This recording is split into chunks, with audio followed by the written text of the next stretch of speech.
Hi friends, welcome back to my channel. ഞാൻ ഇന്നിവിടെ നിങ്ങൾക്ക് വേണ്ടി ഷെയർ ചെയ്യുന്നത് ഇളനീർ പുഡിംഗ് ആണ്. അതിന് വേണ്ട ഇൻഗ്രീഡിയൻസ്: ഒരു കപ്പ് ഇളനീരും ഇളനീരിൻ്റെ പൾപ്പും, പിന്നെ ഒരു 500 ml milk, 250 ml condensed milk, പിന്നെ 150 gram sugar, 10 gram China grass. പിന്നെ ഡെക്കറേറ്റ് ചെയ്യുന്നതിന് വേണ്ടിയിട്ട് ഞാൻ കുറച്ച് കോക്കനട്ടും കാഷ്യൂ നട്ട്സും ആൽമണ്ട്സും എടുത്തിട്ടുണ്ട്.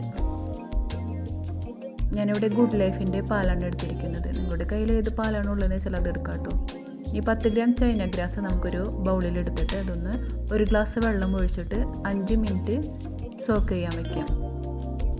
10 ഗ്രാമിൻ്റെ ചെറിയ പാക്കറ്റ് നമുക്ക് ഇവിടുന്ന് എല്ലാ സൂപ്പർ മാർക്കറ്റുകളിലും അവൈലബിൾ ആണ് കേട്ടോ.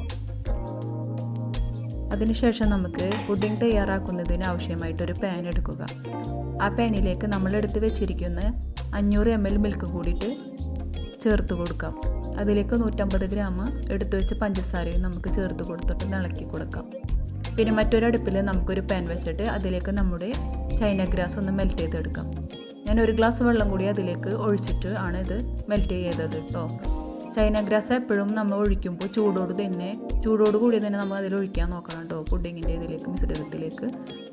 ഇനി നമുക്ക് ആ പുഡിങ്ങിൻ്റെ മിശ്രിതത്തിലേക്ക് നമ്മൾ എടുത്ത് വെച്ചിരിക്കുന്ന 250 ഗ്രാം കണ്ടൻസ്ഡ് മിൽക്ക് കൂടിയിട്ട് ചേർത്ത് കൊടുക്കാം കേട്ടോ. അത് ചേർത്ത് കൊടുത്ത് നന്നായി ഇളക്കിയതിന് ശേഷം നമ്മുടെ ചൈന ഗ്രാസ് മെൽറ്റ് ചെയ്തത് കൂടി ഒരു അരിപ്പ് ഉപയോഗിച്ചിട്ട് അരിച്ചിട്ട് വേണം അതിലേക്ക് ഒഴിച്ചെടുക്കാനായിട്ട്. അതിനുശേഷം ഒന്നുകൂടി നമുക്കൊന്ന് ഇളക്കി കൊടുക്കാം. ഇനി നമുക്ക് ചേർക്കാനുള്ളത് ഇളനീരും ഇളനീരിൻ്റെ വെള്ളവും കൂടി അടിച്ചെടുത്ത മിശ്രിതമാണ് കേട്ടോ. അത് ഞാൻ നല്ല കുഴമ്പ് രൂപത്തിലാണ് അടിച്ചെടുത്തിരിക്കുന്നത്. നിങ്ങൾക്ക് ഫുള്ള് കുഴമ്പ് രൂപത്തിലാക്കാതെ കുറച്ച് പുഡിങ് കടിക്കുമ്പോൾ കരിക്കിൻ്റെ തരി ഉണ്ടാവണമെന്നുണ്ടെങ്കിൽ അധികം അടിക്കാതെ എടുത്തോളൂ കേട്ടോ. ഇനി നമുക്കത് ഇതിലേക്ക് ഒഴിച്ചതിന് ശേഷം ഒന്നും കൂടി ഒന്ന് മിക്സാക്കി എടുക്കാം. നമുക്ക് ഗ്യാസ് ഓഫ് ചെയ്യാം. നമ്മുടെ പുഡിങ്ങിൻ്റെ ഇത് റെഡി ആയിട്ടുണ്ട് കേട്ടോ. ഇനി നമുക്ക് ചൂടോടെ തന്നെ നമ്മുടെ ട്രേയിലേക്ക് തൊഴിക്കാം. എൻ്റെ കയ്യിൽ ഒരു ചെറിയ ട്രേ ആണ് പുഡിങ്ങിൻ്റെ ഉണ്ടായിരുന്നത്. പിന്നെ ഒരു 1 കിലോത്തിൻ്റെ സ്ക്വയറിൻ്റെ ഒരു കേക്ക് കിട്ടിയിട്ടുണ്ടായിരുന്നു, അതിൽ കൂടി ഞാൻ ഒഴിച്ചു. ഇനി നമുക്ക് നമ്മുടെ നാളികേരം ഒന്ന് ഫ്രൈ ചെയ്തെടുക്കാം കേട്ടോ, ഡെക്കറേറ്റ് ചെയ്യുന്നതിന്. പിന്നെ അതിലേക്ക് ഞാനൊരു ടീസ്പൂൺ പഞ്ചസാര കൂടി ആഡ് ചെയ്തിട്ടുണ്ട്. ഇനി നമുക്കിതൊന്ന് നന്നായിട്ടൊന്ന് വറുത്തെടുക്കാം. ഞാൻ ഈ വറുത്തെടുക്കുന്നതിലേക്ക് കുറച്ച് കാഷ്യൂ നട്ട്സും ആൽമണ്ട്സും കൂട്ടിയിട്ട് ചെറുതായിട്ട് അരിഞ്ഞ് വെച്ചതും കൂടിയിട്ട് ഒന്ന് ചേർത്ത് കൊടുത്തിട്ടുണ്ട് കേട്ടോ. നിർബന്ധമൊന്നുമില്ല. നിങ്ങൾക്ക് നാളികേരത്തിന് പകരം ചെറി വെച്ചിട്ട് വേണമെങ്കിലും ഡെക്കറേറ്റ് ചെയ്യാം, അല്ലെങ്കിൽ കാഷ്യൂ നട്ട്സും ആൽമണ്ട്സും മാത്രം വെച്ചിട്ട് ഡെക്കറേറ്റ് ചെയ്യാം. ഞാൻ എൻ്റെ ഒരു വേണ്ടപ്പെട്ട കുട്ടിയുടെ കല്യാണത്തിന് വേണ്ടിയിട്ട് ഇങ്ങനെ ഡെക്കറേറ്റ് ചെയ്ത് കൊടുത്തിട്ട് അവർക്ക് എല്ലാവർക്കും ഭയങ്കര ഇഷ്ടമായിരുന്നു. നമ്മളെ കോക്കനറ്റ് മുകളിൽ മിക്സ് ചെയ്ത് വരുമ്പോൾ നമ്മുടെ ഇളനീർ പുഡിങ്ങിൻ്റെ ഒരു ടേസ്റ്റ് വേറൊരു ടേസ്റ്റ് തന്നെയാണ് കേട്ടോ. അപ്പോൾ നിങ്ങളെല്ലാവരും ഒന്ന് പരീക്ഷിച്ചിട്ടില്ലെങ്കിൽ ഒന്ന് പരീക്ഷിച്ച് നോക്കിക്കോളൂ.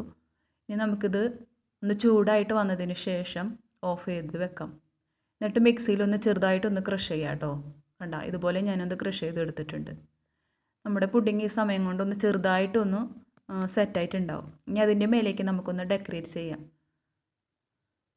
ഡെക്കറേറ്റ് ചെയ്തിട്ട് നമുക്കിതൊന്ന് കവർ ചെയ്തതിന് ശേഷം നമുക്ക് ഫ്രിഡ്ജിൽ വയ്ക്കാം. ഫ്രീസറിൽ വെക്കേണ്ട കേട്ടോ, അടിയിൽ തന്നെ വെച്ചാൽ മതി. ഒരു 5 മണിക്കൂർ നമുക്കിതൊന്ന് തണുപ്പിച്ചതിന് ശേഷം മാത്രം ഒന്ന് കട്ട് ചെയ്യാൻ പാടുള്ളൂ കേട്ടോ.